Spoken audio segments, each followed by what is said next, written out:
नमस्कार साथियों, welcome back to my channel rainbow education.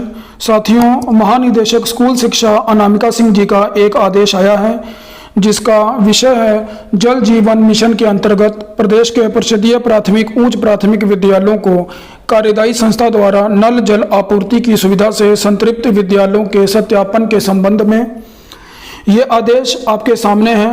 आप इसे पढ़ लीजिएगा। इस आदेश का PDF लिंक में मैंने डिस्क्रिप्शन बॉक्स में डाल दिया है।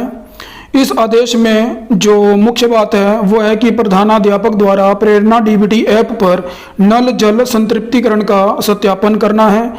अगर आपने पहले से प्रेरणा DBT ऐप डाउनलोड कर लिया है तो हम उसी पर काम करेंगे, और यदि नहीं किया है तो नीचे डिस्क्रिप्शन में ऐप का लिंक दिया है, जाकर डाउनलोड कर लीजिए।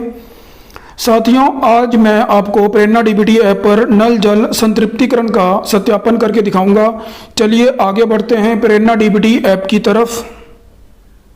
साथियों, प्रेरणा DBT ऐप डाउनलोड करने के बाद कुछ इस तरह दिखेगा। आपको इस पे क्लिक करना है और सबसे पहले ये आपको लॉगिन करने को कहेगा। उसके लिए आपको अपने विद्यालय के जिस नंबर पे MDM की कॉल आती है वो मोबाइल नंबर डालना है और उसके बाद नीचे लॉगिन करना है। आपके उस रजिस्टर्ड मोबाइल नंबर पे 6 डिजिट का एक OTP जाएगा। OTP को फिल करने के बाद आपसे रीसेट पिन करने को कहेगा, तो आप 4 डिजिट का पिन उस पर लगा लेंगे और उसके बाद लॉगिन करेंगे। तो चलिए अब हम लोग इसको ओपन करते हैं। तो साथियों देखिए, ये हमारे सामने आ गया है यूज़र ID और उसके बाद एंटर पिन कह रहा है। आपने जो भी पिन जनरेट किया होगा वो पिन इस पे डाल दीजिएगा। चलिए मैं लॉगिन करता हूँ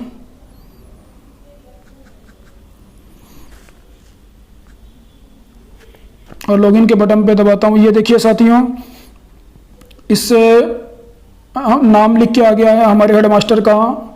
इस पे डिस्ट्रिक्ट लिख के आ गया है, स्कूल नेम है, स्कूल टाइप है, डेजिग्नेशन है, मोबाइल नंबर है। और देखिए यहाँ पर 2 बॉक्स बने हैं, स्टूडेंट एनरोलमेंट इन्फॉर्मेशन का और नल जल संतृप्तिकरण का।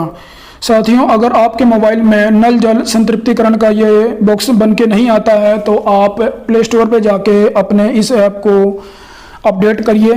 अपडेट करने के बाद ये आ जाएगा।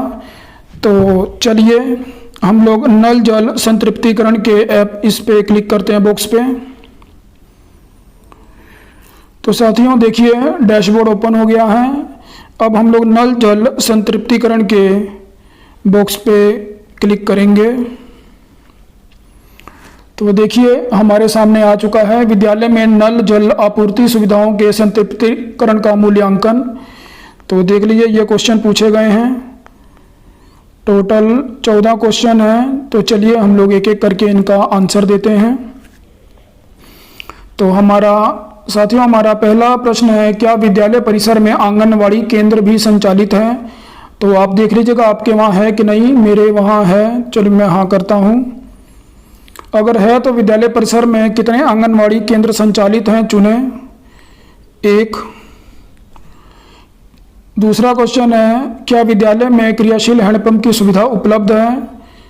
अगर आपके वहाँ है या नहीं देख लीजिएगा। मैं हाँ करता हूँ। तीसरा प्रश्न है, क्या विद्यालय में स्थापित हैंडपंप अथवा पेयजल स्रोत का पानी पीने योग्य है?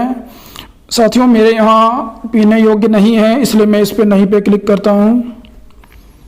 आप लोग अपना देख लीजिएगा कि पानी कैसा आता है नलकों का। यहाँ चौथा प्रश्न है, क्या विद्यालय में विद्युत संयोजन है? तो मेरे वहाँ है। चलिए मैं हाँ करता हूँ। 5वां है, क्या विद्यालय में रेन वाटर हार्वेस्टिंग की सुविधा उपलब्ध है? तो साथियों मेरे यहाँ नहीं है।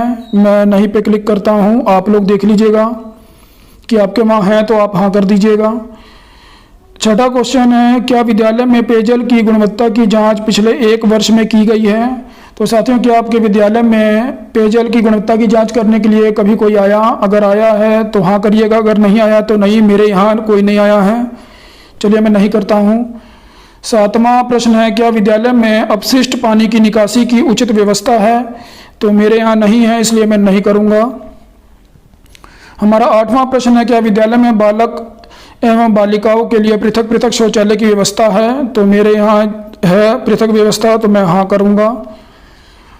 9वां क्वेश्चन है, क्या विद्यालय में बच्चों के हाथ धोने के लिए मल्टीपल हैंड वॉशिंग यूनिट की व्यवस्था की गई है। तो मेरे यहाँ है अलग मल्टीपल हैंड वॉश की व्यवस्था, आप लोग अपना देख लीजिएगा है कि नहीं।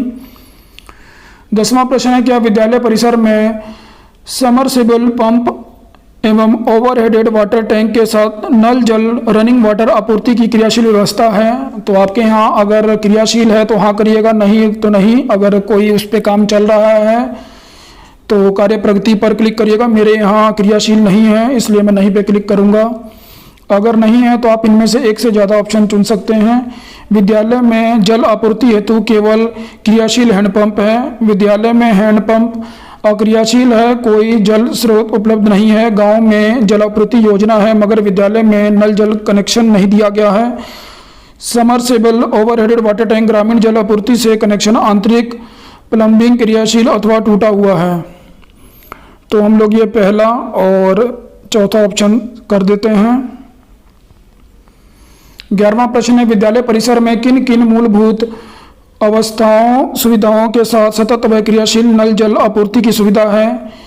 एक, बालिका शौचालय व मूत्रालय में, तो मेरे यहाँ नहीं है, मैं नहीं पे क्लिक करूँगा। बालक शौचालय व मूत्रालय में नहीं है।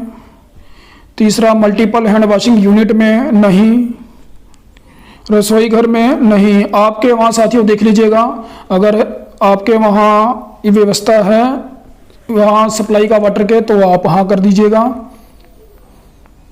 विद्यालय परिसर में कुल क्रियाशील नलों की संख्या तो आप काउंट करके अपना फिल कर दीजिएगा। मेरे यहाँ 2 है तो मैं 2 पे फिल कर देता हूँ।